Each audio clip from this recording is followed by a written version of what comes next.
안녕하세요. MTN 이슈체크입니다. 저는 이희로고요. 일단 그림을 먼저 보면서 이야기를 할게요. 투자자 편지라는 건데 이 편지가 지난 주말부터 우리나라 투자업계에 좀 많이 돌았습니다. 이게 글로벌 자산운용사 페더레이트 에르메스라는 곳에서 공개한 주주 편지입니다. 근데 제목이 보시면은 사우스 코리아 Enough is enough. 그러니까 의역을 하면은 이제 이 정도면 충분하다. 뭐 작작 좀 해라. 좀 이렇게 속된 말로 이렇게 표현할 수 있을 것 같아요.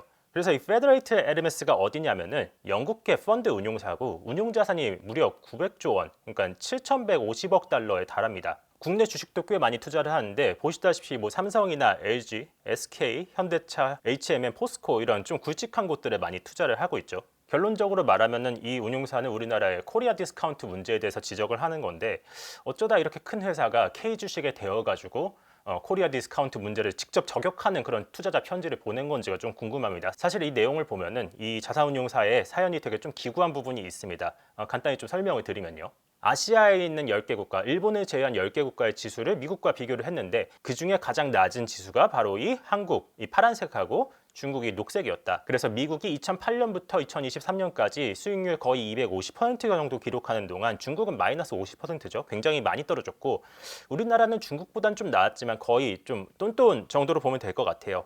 중국의 부진한 성과는 이해할 수 있다. 서방과의 관계가 나빠졌고 부동산 섹터가 비대하게 과열되면서 구조적 불균형 문제가 생겼다. 그래서 주변 섹터를 억누르면서 부정적 심리를 퍼뜨리는 게 아닌지 의문이 제기된다. 국가 성장 계획의 한계 또한 우려 대상이다. 사실 중국은 뭐 계획 경제이기도 하고 이 나라가 뭐 공산당이기도 하잖아요. 그래서 공동부유다 뭐다 해가지고 사실 국가가 기업의 주가를 누르는 그런 역할을 하기도 합니다. 근데 이 주주 레터에서는 한국의 부진한 성과에 대해서 어떻게 설명을 해야 되냐 이렇게 물어봅니다.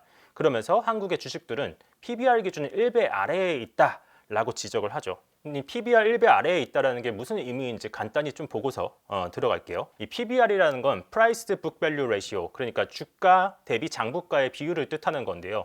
예를 들어서 기업 A라는 곳의 가치를 한번 따져볼게요. 이 A라는 기업의 장부가가 10억 원이 되고 연 이익이 1억 원 정도 된다고 하면은 그러면은 이 회사는 두 가지 가치를 가지고 더 따질 수가 있을 거예요. 일단 첫 번째는 장부가. 재무제표상 자산에서 부채를 뺀 자본이 바로 이 회사의 장부 가치가 될 거고요. 그리고 두 번째가 바로 수익 가치입니다. 그러니까 이 회사가 과거에 벌어들였던 돈을 기초해 가지고 향후에 어느 정도의 돈을 벌어들일 것이냐. 예컨대 이 A라는 기업은 과거 한 5년 동안 매년 1억 원 정도씩 꾸준히 벌어들였습니다 라고 하면은 앞으로도 이 기업은 연 1억 원 정도는 꾸준히 벌 것이라고 예상을 할 수가 있는 거죠. 그래서 이 기업의 가치를 계산한다면 대충 그냥 가정을 해보면 그러니까 장부가 10억 원에 앞으로 한 5년치 수익 가치, 그러니까 앞으로 1억 원씩 벌 거니까 한 5년 정도 그걸 더해가지고 15억 원 정도의 이 회사를 살게 라고 하면은 그럼 이 매매가 15억 원이 이 인수자나 혹은 매도자나 어느 정도 서로 합의할 수 있는 가격 정도로 볼 수가 있을 겁니다. 그래서 다시 말해서 기업의 가치는 기본적으로는 이 장부가보다는 높은 게 정상이다 라는 게 우리의 상식적인 사고이기도 합니다. 그런데 앞서 말씀드렸다시피 우리나라의 기업들의 PBR 가치가 1배 미치라는 거는 그만큼 우리나라의 기업 가치가 장부가만도 못하다라는 그런 뜻으로 해석할 수 있을 것 같아요. 실제로 내용을 보면 이게 자본시장연구원 자료인데요. 2005년부터 2021년까지 약 17년간 45개국의 상장기업을 분석한 결과 한국 상장기업의 PBR은 선진국의 52%, 신흥국의 58%, 그리고 아시아 태평양 국가의 69% 수준에 불과하다. 그런데 이게 어느 한순간만 그런 게 아니라 2005년부터 2021년까지 꾸준하게 이 갭이 벌어져 왔다라는 겁니다. 그러니까 코리아 디스카운트라는 게 허상이 아니다, 실제한다라는 게 이렇게 자본시장연구원의 조사 자료로도 이렇게 드러나는 거죠. 근데 그러면 이런 의문도 들죠. 우리나라 기업들 뭐 M&A 해가지고 뭐 매각됐다는 뉴스 보면은 그러면은 엄청 비싼 값에 팔리던데 그러면 그 값어치는 뭐고 이게 시가총액하고 왜 그렇게 가격이 벌어지느냐? 근데 생각해 보면은 이건 대주주 프리미엄이 소액주주한테 반영이 되지 않는다라고 볼 수 있을 것 같아요. 이 표를 보면 이건 금융위원회에서 낸 자료인데요. 세계 각국에서 경영권 양수도가 이루어질 때 어느 정도 소액주주의 프리미엄을 보장해 주느냐에 대한 내용입니다. 이 EU 같은 경우에는 일정 비율 이상 취득할 경우에는 자녀 주주가 보유한 주식 전체를 다 매수하도록 돼 있죠. 어느 정도 가격에 이 프리미엄이 경영권 프리미엄이 포함된 가격에 인수하도록 돼 있고요. 그리고 영국도 30% 이상의 주식을 취득할 경우에 잔여 주주가 가진 주식 전체 역시 마찬가지로 경영권 프리미엄 가격에 사도록 돼 있어요. 독일도 마찬가지고요. 일본 같은 경우에는 3분의 1 정도 초과 취득할 때는 공개 매수 방식으로 취득하도록 되고 3분의 2를 초과 취득할 때는 잔여 주식 전체를 다 취득하라. 그리고 미국은 사실 공개 매수 제도가 도입되지 않았는데 사실 미국은 제도적인 게 아니라 법적으로 공개 매수를 하는 그런 분위기가 좀 갖춰져 있습니다. 그리고 어느 주에는 이 공개 매수 제도가 실질적으로 도입된 곳도 있기도 하고요. 그래서 전 세계적으로 봤을 때 통상적으로 경영권 M&A가 이루어질 때는 소액주주의 지분도 같이 사는 게 일반적인데 근데 우리나라는 실질적으로 그렇지 않다라는 겁니다. 그러면 기업을 매각하는 경영자들은 이렇게 말을 할 수가 있죠. 너희가 다른 나라였으면 소액주주한테 줄 프리미엄을 우리나라에서는 안 줘도 되니까 그러니까 그 몫의 일부분을 우리한테 달라 라는 식으로 인수자한테 요구할 수가 있다는 거예요.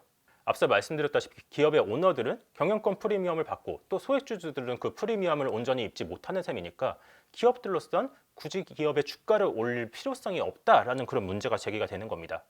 그래서 다시 본론으로 넘어가서 LMS 펀드는 한국 기업이 저평가된 원인을 과연 뭘로 봤을까? 이런 내용이 나옵니다. 이 나라에서 저평가가 계속되는 건 부실한 기업 지배구조의 결과로 볼 수 있다. 좀 디테일한 내용을 보면은 더 좀 원색적입니다. 후진적인 법 제도는 한국 지배주주들에게 힘을 실어줘서 그들이 상당한 이익을 창출할 수 있게 하면서 동시에 소수주주를 모욕한다라고 써 있죠. 또 우리는 지난 14년간 지배주주가 자신의 목표를 달성하기 위해 창의적 방법을 사용하는 유혹이 얼마나 강력한지를 직접 경험을 통해 목도했다. 그러니까 LMS 펀드도 사실 우리나라에 투자한 지 상당히 오래된 곳인데 근데 경험적으로 우리나라는 투자하기가 굉장히 어렵다. 이게 지배구조의 문제 때문에 그렇다라는 것을 직접적으로 밝히고 있는 거죠. 그래서 이 펀드가 우리나라에서 코리아 디스카운트를 직접 경험한 그 원인이 뭐가 있을까? 이들이 분석한 내용을 보니까 총 4가지 정도가 확인이 됩니다. 일단 첫 번째는 낮은 배당입니다. 낮은 배당은 주가를 낮게 유지하는 데 도움이 된다. 맞는 말이죠. 그리고 이거는 많은 지배주주들이 원하는 방식이다. 그래서 지배주주가 자신이 통제하는 기업에서 현금을 뽑아내기 위해서 다른 방법을 찾는 이유가 된다. 왜냐하면 상속세는 여기서 상속세를 강조를 합니다. 사망 날짜의 시장 가치를 기준으로 하기 때문에 지배가족의 상속세를 최소화하려는 관점에서 낮은 배당 성향을 유지를 한다. 그래서 주가를 적절하게 억제하는 데 도움이 된다. 생각을 해보면은 내가 예컨대 지배주주라고 해볼게요. 어떤 회사의 기업에 지분 30% 정도 가지고 있는 지배주주라고 해볼게요.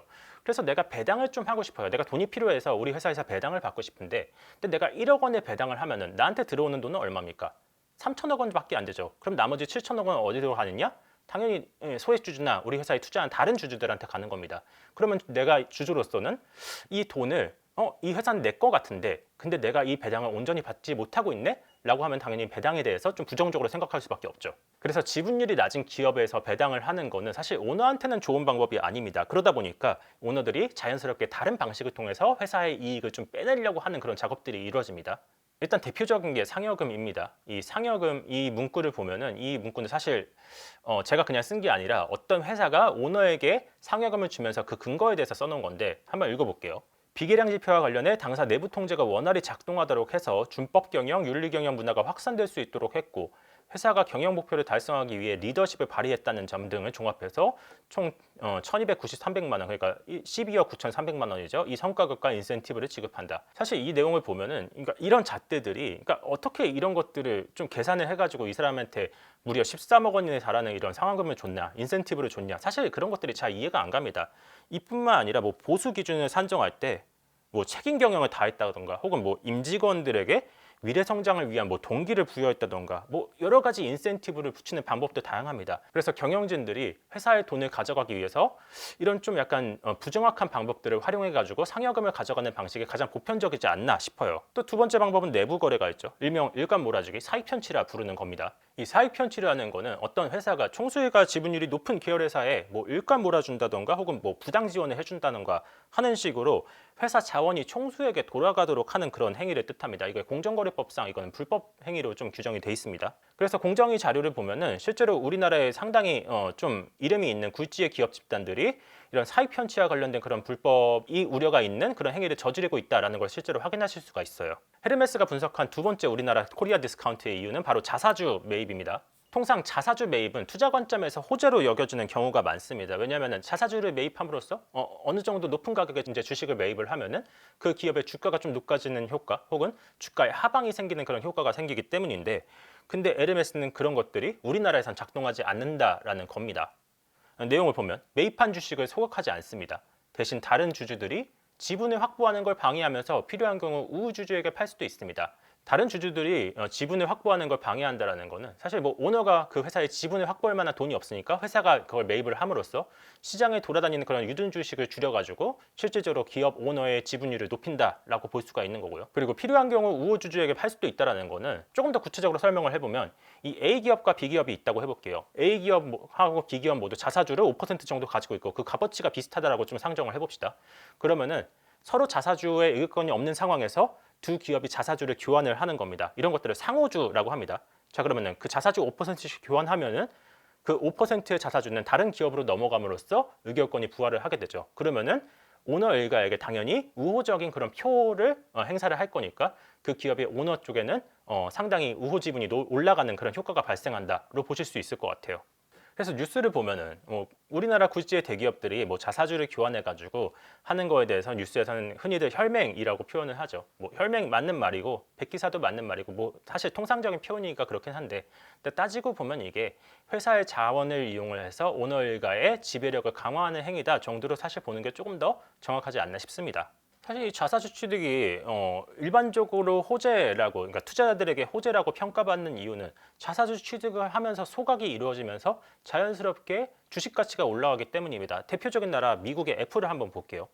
애플의 경우 2022년 자사주 취득해서 소각하는 데 쓴 돈만 무려 776억 달러, 우리 돈으로 102조 원에 달합니다. 이 회사가 2022년 순이익이 207억 달러였는데 거기에 49.3%를 자사주 취득과 소각에 쓰기로 한 겁니다. 그래서 뉴스 내용을 보면은 2012년부터 2022년까지 10년간 애플이 사들인 자사주가 무려 총 5,720억 달러, 우리 돈으로 762조 원에 달한다 라고 나와 있죠. 그래서 회사가 이런 식으로 적극적으로 자사주를 매입해서 소각을 하니까 주주들도 사실은 이런 정책에 대해서 우호적일 수밖에 없죠. 그러니까 이런 경영진들이 연간 받아가는 돈이 몇백억 원, 몇천억 원 이런 식의 돈이 되는 건데 근데 주주들은 그거에 대해서 별로 아까워하지 않는다는 겁니다. 왜냐하면은 이 회사 경영진이 이 기업을 이끌어줌으로써 주가가 오르고 나한테 이득이 오고 또 배당이 들어오고 그럼 궁극적으로 이건 투자자한테 좋은 거니까 그럼 당연히 경영진한테 그 정도의 보장을 해줘야 되지 않냐라는 그런 컨센서스가 생긴다라는 거죠. 근데 우리나라는 그렇지 않다라는 게 조금 씁쓸한 일이 아닌가 싶습니다. 다시 본론으로 돌아와서요. LMS가 우리나라 디스카운트로 지적한 세 번째 요인은 바로 주식 교환입니다. 이건 뭐 자본 거래인데 내용이 좀 어려우니까 간단히 설명을 해드리면은 이런 내용이 나와 있죠. 소수주주는 보유 주식을 오너 일가가 소유한 다른 비싼 회사 주식과 교환하도록 강제당할 수가 있다. 그러니까 소수 주주의 지분이 좀 다른 주식과 교환당할 수가 있다는 건데 이건 좀 이런 식으로 생각을 해보면 될 것 같아요. 예컨대 내가 어떤 주식을 가지고 있는데 그 주식이 굉장히 저평가돼 있다. 나는 이 주식이 나중에 반등할 거라 생각을 해가지고 매입을 했는데 이게 오너 일가가 가지고 있는 어떤 고평가된 주식과 갑자기 급작스럽게 합병하면서 교환이 된다. 라는 그런 상황이 생길 수가 있다는 거예요. 그럼 내 주식은 저평가돼 있으니까 두 회사가 합병하면은 고평가된 주식 대비 상대적으로 저평가돼 있으니까 합병 비율에서 상당히 적은 수준의 주식밖에 받을 수가 없는 거고 반대로 오너가 가지고 있는 기업의 경우 고평가돼 있으니까 반대로 합병 비율에서는 상당히 우호적으로 평가를 받을 수가 있는 거죠. 이런 식으로 저평가된 회사의 주주들은 손해를 볼 수도 있다라는 겁니다. 그리고 네 번째 문제, 이 기업 매각 시 태그 언론은 아까 전에 말씀드렸던 M&A 했을 때 소수주주들이 경영권 프리미엄을 받지 못하는 그런 문제입니다. 지배주주가 지배 지분을 공정 가치에 팔면서 소수주주의 주식도 함께 묶어서 팔 것이라 상상할 수가 있지만 이런 게 일반적이지만 한국에는 이런 제한이 없다. 그래서 이 편지는 사실 여러 가지 내용이 담겨 있지만 결론은 이렇습니다. 설명할 수 없는 주가가 계속되는 한 재선출이 제한된 모든 이사에 대한 반대 투표에 추정을 할 것이다. 그러니까 저평가된 주식을 방치한 이사들이 나중에 재선출될 경우에 이사가 재선출되는 거에 대해서 우리는 반대 투표를 할 것이다. 라는 게 LMS의 이야기입니다. 조금 더 읽어보면요. 우리의 주된 목표는 모든 이사의 해임이 아니라 회사의 가치 파괴적 행동에 대해서 우리가 가능한 한 강력한 비난을 공식적으로 표현하는 거다. 그래서 시간이 흘러서 기업이 압력이 가해져서 기업이 개선되도록 하는 게 우리의 목표인 거다.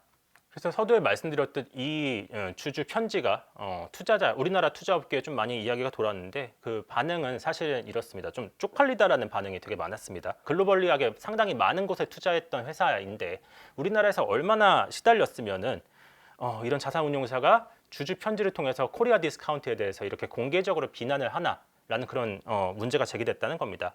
사실 한국의 금융시장이 좀 선진화됐다라는 이야기가 많지만 그건 자본시장의 관점에서 이야기인 거고 투자의 관점에서는 그렇지 못하다라는 반응이 많죠. 실제로 우리나라의 투자가 다른 나라에 비해서 좋지 못하다라는 것들이 많은 자료를 통해서 밝혀지고 있어요. 자본시장 연구원이 발표한 코리아 디스카운트의 현황이란 자료인데요. 이 45개국의 PBR을 전부 다 비교를 해본 건데 우리나라는 여기 맨 끄트머리에 있죠. 45개국 중에 41위에 불과하다라고 합니다.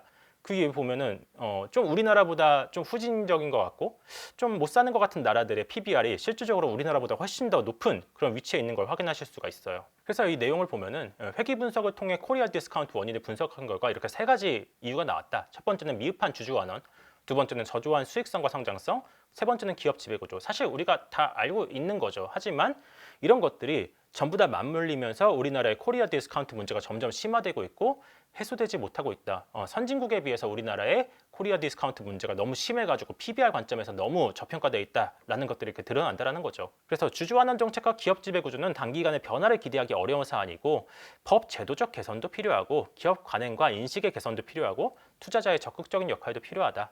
그래도 한 가지 다행인 점은 투자자들의 적극적인 역할이 실제로 우리나라에서 좀 드러나고 있다는 겁니다. 주주 행동주의에 대한 이야기입니다. 실제로 주주 행동주의는 과거에 비해서 좀 많이 늘어난 걸 확인하실 수가 있습니다. 2021년의 경우에도 대상 기업 수가 34곳에 불과했는데 2023년 상반기에 무려 50곳으로 거의 한 4-50% 정도 늘어났죠. 안건 수도 꽤 많이 늘어났습니다. 그리고 이 통과 비율도 상당히 극적으로 늘어났습니다. 2021년에 보면은 5.5%, 2022년에 5.6%에 불과하던 게 지난 상반기에는 무려 20.2%나 됩니다.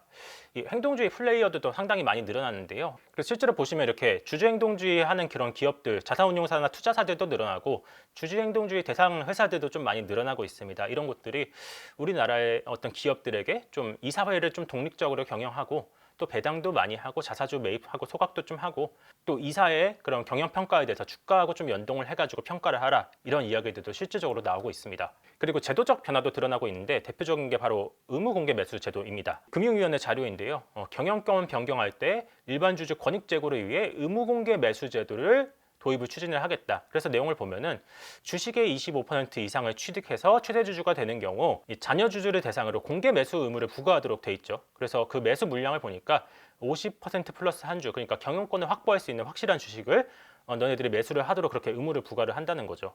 그리고 마지막으로 이야기되는 건 바로 상속세입니다. 상속세가 너무 과도하다 보니까 오너들이 주가를 높일 만한 그런 동기가 부족하다. 실제로 보면은 한국의 상속세 최고 비율은 50%나 됩니다. OECD 회원국 중에 일본에 이어서 2위라고 하고요.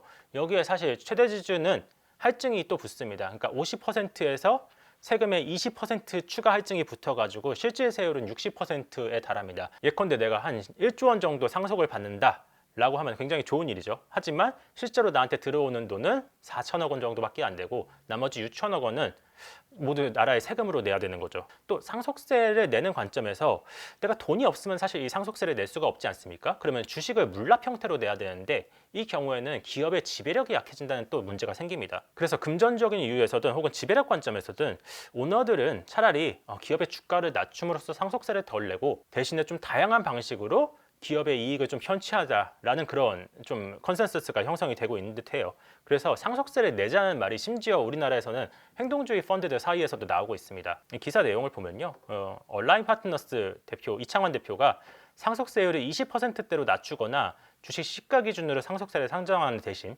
시가와 장부가 중 더 높은 것을 기준으로 세금을 매기자 이런 식으로 손질을 하면은 그러면은 대주주와 소액주주가 주가 부양을 위해 공생하는 환경이 마련될 것이다. 그러니까 상속세를 시가하고 장부가 이 둘 중에 하나로 하자는 거는 그러니까 장부가가 애초에 높으면은 예컨대 어떤 회사가 PBR이 0.5배라고 해볼게요.